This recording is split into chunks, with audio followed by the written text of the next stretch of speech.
마태복음 24장 깨어 있으라 예비하고 있으라. 오늘은 마태복음 24장 40절에서 44절까지의 구절을 가지고 말씀드리겠습니다. 성경 구절 마태복음 24장 40절. 그때에 두 사람이 밭에 있음에 하나는 데려감을 당하고 하나는 버려둠을 당할 것이요. 두 여자가 매를 갈고 있음에 하나는 데려감을 당하고 하나는 버려둠을 당할 것이니라. 그러므로 깨어 있으라. 어느 날에 너희 주가 임할는지 너희가 알지 못함이니라. 너희도 아는 바니 만일 집주인이 도적이 어느 경점에 올 줄을 알았다면 깨어 있어 그 집을 뚫지 못하게 하였으리라. 이러므로 너희도 예비하고 있으라. 생각지 않은 때에 인자가 오리라 하였습니다.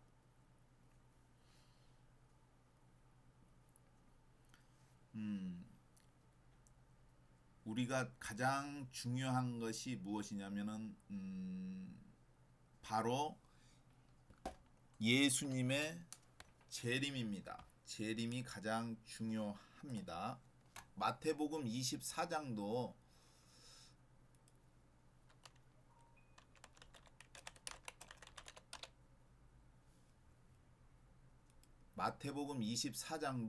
예수님께서 설명하신 것이지만 그것은 무엇이냐? 바로 예수님께서 다시 오실 것에 대하여 이야기하시는데 그 올 때에 어떤 일이 일어날 것인가를 설명한 것이 마태복음 24장입니다. 그리고 예수님께서 승천하시면서 그 천사들을 보내주셨습니다. 천사를 보내주셨는데 사도 요한에게 보낸 천사가 있습니다. 그래서 그 천사를 통해서 사도 요한이 계시록을 적었습니다. 이 계시록도 인류의 미래에 대해서 아직 일어나지 않는 일이지만 그 인류의 미래에 대한 것이 적혀 있습니다. 일어날 것에 대하여. 근데 우리가 이 미래를 어떻게 알 수 있습니까? 모릅니다. 근데 하나님이 계시하였기 때문에 요한 계시라는. 근데 이게 왜 있냐면은 하나님께서 예수님께서 천지의 모든 권세를 내게 주셨으니 하였습니다. 즉 하늘과 땅의 모든 권세가 주님께 돌아간 것이죠. 주님께. 그렇기 때문에 그 계시록에 보면은 책이 묶여져 있습니다. 인봉돼 있다는 것은 이제 묶여가지고 도장을 이게 인봉이라는 게 뭐냐면 만약에 책이나 제가 이제 제약회사에 다녔을 때 이제 검사 나와가지고 이것은 팔지 못하게 하면은 테이프로 묶습니다. 그래가지고 거기에 도장을 딱 찍습니다. 그게 인봉 도장을 찍은 거 도장인인가 길 겁니다. 인봉. 그래서 봉해졌다. 도장으로 봉해졌다. 그것은 무엇이냐면 책도 인봉이라면은 가령 박스도 이게 도장이 찍혀졌으면 만약에 박스를 열면은 그 도장이 찍힌 것이 찢어집니다. 그러면은 누가 뜯은 것을 알죠. 이게 택배 같은 것도 물품도 이제 그런 것. 그리고 책도 열어볼 때 그 계시록에 나와 있는 책이 있는데 인봉되어 있습니다. 인봉이 됐다는 것은 도장이 찍혀서 이게 딱 못 열어보게 하는 겁니다. 만약에 열어보면 그 인봉이 찢어지겠죠. 그러니까 사도 요한인가가 슬퍼합니다. 근데 거기에 장론가가 얘기합니다. 울지 마라. 다윗의 자손 중에서 이기었다. 그러니까 예수님이 이기었지 않습니까? 승리했기 때문에 그 책을 열어볼 수가 있는 겁니다. 그건 뭐냐면은 인류의 미래에 대한 이야기가 적혀져 있는 책이기 때문입니다. 그래서 그 요한계시록이 그냥 주어진 게 아니라 예수님이 승리하셔서 그 미래에 그 적혀진 그 부분을 우리에게 계시해 준 것이 요한계시록인 겁니다. 그 요한계시록도 중심이 뭐냐면 예수님의 재림에 있습니다. 근데 재림 때 일어날 일들이 또한 나와 있습니다. 마태복음도 그렇고. 그래서 가장 중요한 것이 무엇이냐? 예수님의 재림입니다. 예수님의 재림. 그래서 로마서 8장 19절에 보면 피조물에 고대하는 바는 하나님의 아들들의 나타나는 것이니. 즉, 이 하나님의 아들들이 나타나는 것이 무엇입니까? 바로 재림입니다. 예수님이 재림하실 때에 예수님 혼자 오시는 건 아닙니다. 예수님이 혼자 오시는 게 아니라 그 깨워서 사람들을 데려옵니다. 잠든 자. 그게 무슨 말이냐면은 예수님 때에 올라간 사람들이 있습니다. 올라간 사람들. 이게 예수님이 승천하실 때 그 보면은 환상으로인가 영적으로 봤을 때 사람들이 성 안으로 올라간다는 것이 복음서에 나와 있습니다. 그런 사람들. 이게 예수님 때에 올라갔던 사람들, 그 사람들이 옵니다. 근데 그 사람들도 오지만 천사들도 옵니다. 예수님께서 천사들과 올 때에 이게 제자들이 얘기했습니다. 예수님께서 이제 왕권을 회복하시면 우리는 무엇 따랐는데 주님을 이렇게 막 따랐는데 쫓았는데 우리는 무엇을 얻겠습니까? 그러니까 예수님께서 말씀하시기를 세상이 새롭게 되어 인자가 자기 영광의 보좌에 앉을 때 나를 쫓는 너희도 12보좌에 앉아 이스라엘 12지파를 심판하리라 했습니다. 그러면은 천사들과 올 때 천사들과 온다는 겁니다. 이게 성인들이라고 해야 되나? 이게 지구상에서 살았는데 죽었지 않습니까? 죽었어. 이 지구상에서는 죽은 사람들이 예수님과 같이 올 때에 그들은 천사라기보다도 성인이라고 합니다. 성도. 그 다음에 천사들, 하늘의 원래 존재들 그렇게 오는데 또 이 예수님께서 이 지구상에 오면은 어떻게 되느냐? 죽은 사람들이 살아납니다. 그리고 생존한 사람들, 짐승의 시대를 거친 환난을 거친 생존한 사람들도 변화되어서 같이 올라갑니다. 그러면은 죽은 사람들인 어떤 사람들을 의미할까? 아니 죽은 사람들이 예수님하고 같이 온다는데 죽은 사람들이 또 부활을 해? 그게 그것은 이제 뭐냐면은 이렇게 볼 수 있습니다. 예수님 때 이제 하늘에서 사는 사람들은 데리고 오는데 그들이 아까 내가 얘기할 때 성인이라고 했는데 여기서 부활된 사람들은 어떤 사람들이냐면 아마도 짐승의 시대에 짐승표를 안 받으면 목을 막 베지 않습니까? 그 사람들, 순교한 사람들이겠죠. 이게 받을 수 있는데 안 받는. 왜냐하면 그걸 받으면은 유황불못의 영원한 형벌을 받기 때문에 순교한 사람들, 그 사람들이 살아나는 겁니다. 그래서 하나님의 아들들, 이게 예수님께서 오시는데 그 혼자 오는 게 아니라 온단 말입니다. 근데 우리를 이제 휴거된 사람들을 데리고 이제 천국으로 가는 것이죠. 왜냐하면 예수님께서 그때 2000년 전에 약속을 했습니다. 너희는 마음에 근심하지 말라. 하나님을 믿으니 또 나를 믿으라. 내 아버지 집에는 거할 곳이 많도다. 거할 곳이 많도다 했습니다. 어떤 사람들이 농담으로 아이고 하늘나라가 너무 붐벼가지고 뭐지요. 그렇게 농담하면 안 될 것 같습니다. 내 아버지 집에는 거할 곳이 많도다. 그렇지 않으면 너희에게 일렀으리라. 내가 너희를 위하여 처소를 예비하러 가노니 가서 너희를 위하여 처소를 예비하면 나 있는 곳에 너희도 있게 하리라. 내가 다시 와서 너희를 내게로 영접하여 나 있는 곳에 너희도 있게 하리라. 이게 하늘나라에 거처할 곳이 적으면은 너희한테 일렀을 것이다. 왜냐하면은 그게 무슨 말이냐면은 하늘나라에 그 수용할 인원이 어느 정도 적으면은 나머지는 못 들어가잖아요. 그러면 어떻게 해요? 사람들이 복음이 이렇게 세상에 퍼질 수가 없어요. 왜냐하면 세상에 퍼져봤자 들어갈 사람이 못 들어가잖아요. 그게 우리끼리만 들어간다 할 수가 있죠. 왜냐하면은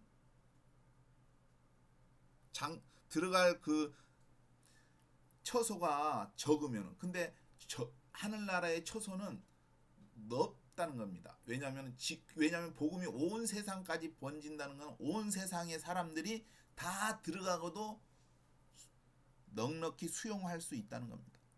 그런데 즉 무슨 말이냐? 천국이 좁아서 수용 인원이 적어서, 적은 지역이거나 공간이 적어서 못 들어가는 게 아니라는 얘기죠. 왜냐하면 그렇게 적다면 예수님께서 야, 천국은 한 1억 명밖에 수용을 못해. 그러니까 그러면은 1억 명 이상 넘어서는 전도할 필요가 없죠. 왜냐 그 나머지는 못. 그게 우리끼리만 1억 명끼리만 이렇게 해가지고 복음이 전해져가지고 믿고 들어가는 것인데 그렇지가 않단 말이에요. 그 모든 지구에 있는 모든 사람이 수용될 수 있는 그러한 것이기 때문에 예수님께서 그 이야기를 미리 말하지 않았다고 얘기했습니다. 즉 그래서 천국은 뭐 공간이 없거나 뭐 거시기에서 못 들어가는 것이 아니라 믿지 않기 때문에 못 들어가는 겁니다. 무슨 얘기인지 아시죠? 여러분들이 믿지 않는 사람들이 못 들어가는 것이지, 하나님이 드릴 능력이 없는 것도 아니고 공간이 없는 것도 아니란 얘기죠. 근데 여기에서 마태복음에는 데려감을 당하고 버려둠을 당한다고 이야기하고 있습니다. 이건 뭐냐면은 데려감을 당한다는 것은 예수님이 오실 때 데려가는 거죠. 휴거되는 사람들이겠죠. 근데 휴거가 안 되는 사람도 있어. 버려둠을 당한다는 거죠. 못 들어가. 왜? 버려둠을 당한 사람들도 수용할 수 있는데 왜 거시기할까요? 믿음이 없기 때문에, 믿지 않았기 때문에, 믿지 않아요. 그래서 마태복음 24장 40절에 보면은 그때 두 사람이 밭에 있음에 하나는 데려감을 당하고 하나는 버려둠을 당할 것이요. 근데 이걸 생각해 봤을 때 그런 생각이 듭니다. 예수님의 십자가에 달려 돌아가실 때에 양편에 두 강도가 있는데 한 강도는 내가 오늘 낙원에 있으리라 했습니다. 이 사람은 데려감을 당하는 것이죠. 무슨 얘기인지 아시죠? 근데 다른 강도는 얘기가 없어요. 이게 버려둠을 당한 것이에요. 그리고 그렇게 생각해 볼 수 있어요. 이게 결국은 하늘나라에 못 들어가고 이 지구상에 남아 있는 겁니다. 그러면 이 지구상에서 이제 죽은 다음에 이제 1000년 후에 이제 큰 보좌 심판 앞에서 이제 심판을 받겠죠.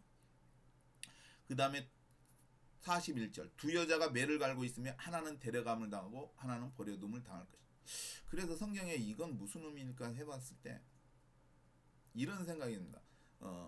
룻기에 보면은 룻기에 보면 나오미가 두 여자가 있었습니다. 며느리죠. 이제 막 며느리인데 이제 막 이스라엘에 흉년이 드니까 막 재산을, 이게 부자였는데 재산을 가지고 이스라엘을 떠나서 타국으로 가서 생활을 했는데 나중에 거기서 다 탕진하고 자기 남편 죽었지, 아들 둘 죽었지. 그래서 자기하고 이게 나오미 자기하고 며느리 둘밖에 없어요. 근데 이 둘이 며느리 둘은 이제 뭐냐면은 이제 하나님께서 이제 권고하신다, 이스라엘 권고하신다, 이제 도와주신다 하니까 이제 그게 잘 되는 거냐, 흉년도 것이요. 그러니까 이제 다시 돌아가는데 아무것도 없어요. 그러니까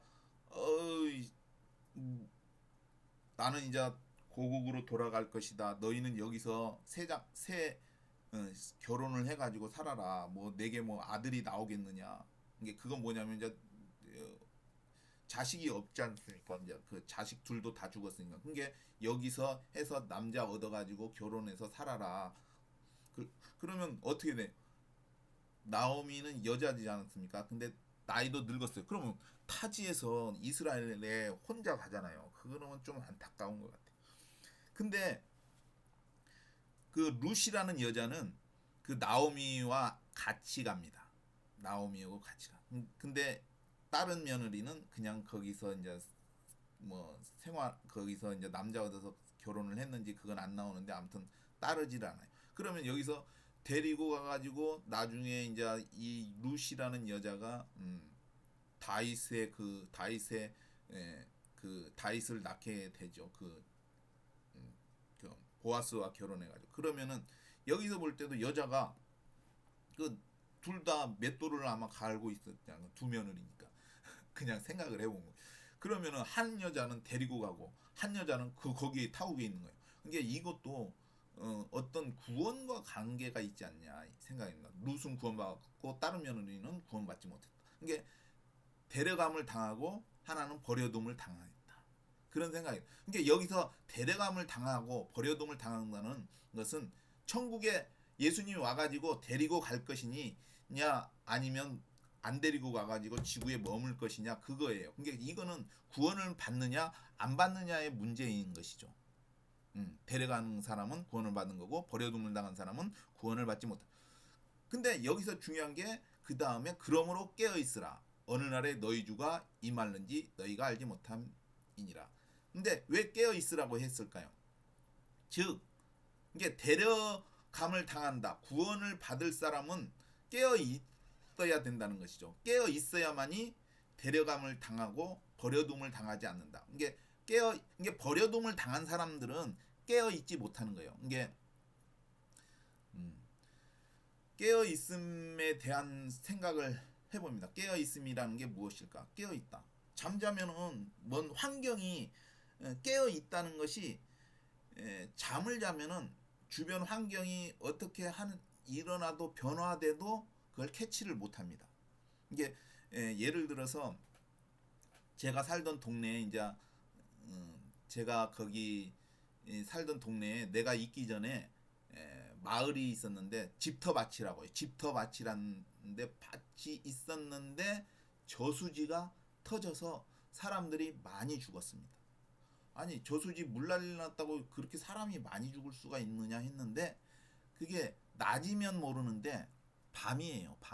밤에 사람들이 다 잠잘 때에 물이 터지니까 사람들이 그냥 휩쓸려 가지고 다 죽은 거예요.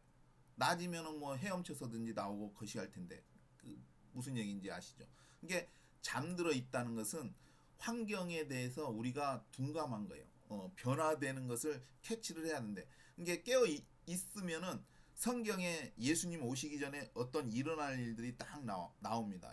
그 유튜브에 보면 벤자민 오 목사님에 대한 그 예수님 재림 전에 뭐 계시인가 뭐 14가지 일어날 일 그런 거 딱 보면 딱 그렇게 일어날 일들이 다 나와 있습니다. 근데 우리가 깨어 있지 못하면 그냥 세상에서 뭐 이런 일이 일어나는 거 그거 예수님하고 연관을 안 시키는 거예요. 그러면은 나중엔 버려둠을 당하는 것이죠. 그럼 깨어 있는다는 게 뭐냐? 깨어 있는다는 게 아까 얘기했지만 준비하는 거예요. 이게 그 부분 뒤에 있습니다. 이러므로 너희도 예비하고 있으라. 생각지 않은 때 인자가 오리라. 깨어 있으라, 예비하고 있으라. 같은 말이라고 생각해요. 깨어 있는다는 것은 어떤 환경에 대해서 인식하고 있는 거죠. 이게 뉴스 같은 거 접해서 새로운 소식을 접해가지고 무슨 일이 일어나는가. 근데 그런 거에 그리고 예비하고 있으라는 것은 뭐예요? 똑같이 깨어 있는 사람이 예비하고 있겠죠. 왜냐하면은 어떤 일이 일어날 것에 대하여 미리 준비하는 것이죠. 그러니까 준비한다는 것, 이게 예비하고 있으라는 것은 준비하고 있으라는 거죠. 준비. 아직도 이 의미를 더 쉽게, 더 아주 설명을 드리면은 준비한다. 아주 간단합니다. 왜냐면은 오늘 일기예보 봤어요. 뉴스에 비가 옵니다. 내일 비가 옵니다. 하면은 어떻게 해요? 학교 가면은 오후에 비가 옵니다 하면은 아침에는 비가 안 와요. 그러면은 일기예보를 봤으면 일기예보를 거시했으면은 준비를 해야겠죠. 우산을 가지고 뭐 직장을 가든 학교를 가든 오후에 낮에는 안 오니까 뭐 우산 필요 없어 해가지고 갔는데 거시한 사람은 예비하는 사람은 뭐예요? 우산을 준비하겠죠. 비가 오니까 그죠? 비가 오니까 그리고 겨울철 월동 준비라는 거 준비하는 게 뭐예요? 준비하는 거 예비하고 있는 게 준비하는 거예요. 이게 겨울이 오면은 먹을 거 없으니까 김치 같은 거 막 반찬 것이니까 담아놓고 눈이 올 걸 아니까 빗자루 같은 거 만들어 놓고 뭐 준비하고 있는 거예요. 낚시 간다면 낚시 오고 뭐 지렁이 떡밥 같은 거 준비하고 뭐 도시락 같은 거 준비 가서 먹을 거 뭐 가스레인지 쬐까는 거 준비하고 뭐 그렇겠죠. 대학교 가면 대학교 시험 준비도 하고 공부를 하고 준비를 하는 거예요. 이게 예비하고 있으라는 것은 예수님 올 때에 우리가 준비가 안 돼 있으면은 똑같은 거예요. 버려둠을 당하는 것이. 가령 예를 들어서 터키 지진을 딱 생각해봐요. 지진 때에 만약에 그게 예수님 올 때라고 치면은 지진이 일어날 걸 알았으면은 항상 그거 보니까 터키는 막 지진이 계속 일어나는데 이거 뭐 지진세도 거두. 근데 이거 건물이 무너지는데 막 모래 쏟아지 무너지는데 이게 건물이 원래 이런 건가 싶기도 하고 아니 이게 터키 지진 나는 걸 보니까 근데 어느 지역을 보니까 지진 피해가 없어요. 이게 시장이 건물 짓는데 뇌물을 안 받고 이게 원리 원칙대로 건물을 지니까 건물이 튼튼해가지고 다른 데는 그냥 파스 지진 날 거 알았으면은 건물을 그렇게 지을 수가 없지 않습니까? 그죠? 건물을 그냥 이렇게 모래성처럼 막 지어놔. 그렇게 이게 준비를 한다는 것이 예비하고 있는 것이 준비하는. 그럼 예수님 올 때 우리는 무엇을 준비해야 돼? 응? 예수님 오실 때 아무튼 준비를 해야 돼요. 등불을 준비하고 기름을 준비하고. 근데 미련한 다섯 처녀하고 지혜로운 다섯 처녀가 있는데 둘 다 등불은 준비했어요. 등불은 뭐예요? 비추는 거잖아요. 이렇게 비추잖아요. 비추는 거. 복음을 전하든지 비추. 근데 기름을 준비를 못했어요. 기름을. 미련한 처녀는 기름을 준비하는 거. 슬기로운 처녀는 기름을 준비해요. 아니 신랑이 오는데 밤에 오면은 기름이 있어야지 불을 밝히지. 그 기름 없고 그냥 기름도 없이 그냥 불만 딱 켜놓고 기름도 쬐게 있어가지고 기름 없고 달아지는데 다 조는데 신랑 올 때 기름이 준비 안 돼 있으니까 어떻게 돼요? 못 들어가는 거예요. 그 기름 사러 간 동안에 그냥 신랑이 와버리는. 이게 사러 간 동안에 신랑이 와버려요. 사러 간 동안에. 그건 뭐예요? 세상으로 나간 거예요. 그게 성경의 바울사도 마가와 누가는 뭐 나와 함께 있고 제가 성경 구절을 안 것이 아무튼 누군가는 세상으로 갔다 했습니다. 그게 뭐예요? 이게 세상으로 갔더니 믿음을 저버린 거예요. 세상으로 그냥 예수님께로 것이 아니라 세상. 기름이 없으면은 세상으로 가는 거예요. 등불은 것이 했다가 똑같이 시작했어도 세상으로 가는 거예요. 세상으로. 그러면 뭐예요? 버려둠을 당하는 거죠. 그렇기 때문에 예비한다는 건 준비해야 된다. 준비한다는 거 이게 준비라는 말을 어려운 거 아니잖아요. 그죠? 예수님 오실 때 뭘 준비해야 되는가를 여러분도 비 올 때 우산 준비하고 물건 살 때 돈 준비하고 거시할 때 여름철에 선풍기 준비하든지 난방 같은 거 준비하듯이 예수님 올 때 뭘 준비해야 될지를 생각을 해보면 다 알겠죠. 그게 그 이야기를 43절 너희가 알지 못함이라 너희도 아는 바니 만일 집주인이 도적이 어느 경쯤에 올 줄 알았다면 깨어 있어 그 집을 뚫지 못하게 하였더라. 도적이 나 며칠 몇 시에 갑니다 하고 얘기하나요? 얘기 안 해요. 도적이 그런 도적은 없겠죠. 이건 무슨 말이냐면은 도적이 올 줄 알면은 주인이 지키고 있겠죠. 딱 이게 뭐야? 깨어 있는 거예요. 예비하고 있는 거예요.